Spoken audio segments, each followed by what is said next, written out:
जय हिंद विद्यार्थी मित्रांनो BMC कार्यकारी सहाय्यक पद भरती 2024 ही पद भरती आता कालच देवेंद्र फडणवीस यांनी जे आहे निवेदन आपण त्याला म्हणू शकतो किंवा त्यांनी एक्स पोस्टवर जी पोस्ट केली ती आपण सर्वांनीच पाहिली असावी असं मी गृहीत धरतो।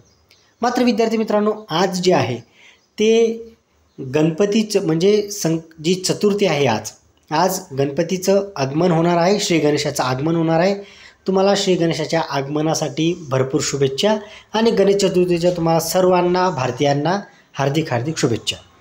तर विद्यार्थी मित्रांनो जे मुंबईमध्ये गणेश उत्सव जो साजरा होतो त्या अनुषंगाने आज BMCला सुट्टी असावी असा एक प्राथमिक अंदाज आहे।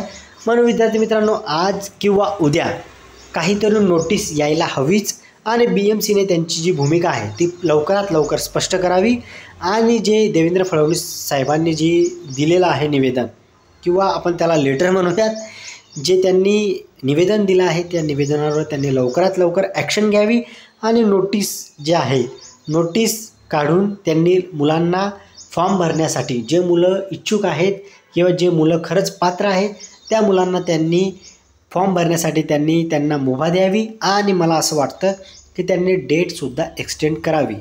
आता विद्यार्थी मित्रांनो राहिली गोष्ट तुमची एक्झाम फॉर्म भरायची ती जी आहे हे बघा विद्यार्थी मित्रांनो आजसुद्धा प्रिंट मीडियाने तुमची दखल घेतलेली आहे आणि ती दखल जी आहे ती प्रामुख्याने देवेंद्र फडणवीस यांच्यामुळे घेतलेली आहे।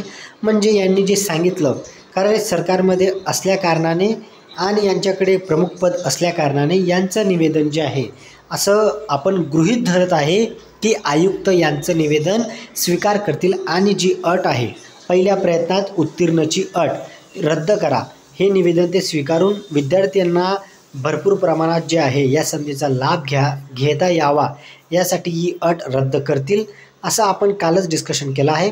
मात्र त्याचं इम्प्लिमेंटेशन जे आहे किंवा ते निवेदनाचं जेव्हा रिझल्ट येईल ते रिझल्ट म्हणजे एखादी नोटीस किंवा त्यांचं ऑफिशियल टेस्ट स्टेटमेंट हे जेव्हा येईल तेव्हा आपण फॉर्म भरू शकतो आणि फॉर्ममध्ये सुधार झाल्यावरच आपण ते फॉर्म भरू शकतो।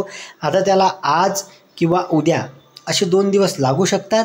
मला असं वाटतं की आजच त्यांनी हे सायंकाळपर्यंत त्यांनी क्लिअर करून त्यांची भूमिका स्पष्ट करावी आणि विद्यार्थी मित्रांनो जर आज नाही झालं तर उद्या नक्कीच करावी कारण गणेश उत्सवाचे आगमन होत आहे त्या अनुषंगाने आपण समजू शकतो।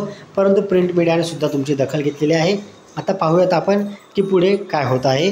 विद्यार्थी मित्रांनो याचे अपडेट जे आहेत तुम्हाला मी देतच असतो आणि याच्या अपडेट आपण 20 ऑगस्टपासून डिस्कशन करत आहोत। आज तुमची 7 सप्टेंबर येऊन गेली। जे विद्यार्थी या चॅनलवर नवीन असतील त्यांनी लवकरात लवकर चॅनल सबस्क्राईब करायचं आहे आणि आता आपण पाहूयात की त्यांची लवकरात लवकर भूमिका स्पष्ट करून त्यांनी महाराष्ट्राचे जे वंचित विद्यार्थी आहेत जे विद्यार्थी या संधीपासून दूर राहणार आहेत त्यांना लवकरात लवकर फॉर्म भरण्याची मुभा द्यावी आणि प्रकल्पग्रस्त असतील ज्या अटी आपल्या आहेत त्या अटी तुम्हाला माहिती आहेत त्या अटी त्यांनी लवकरात लवकर शिथिल करून विद्यार्थ्यांना संधी द्यावी अशी विनंती करूयात।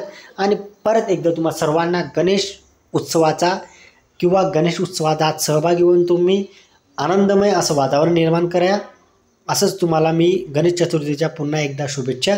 जय हिंद विद्यार्थी मित्रांनो।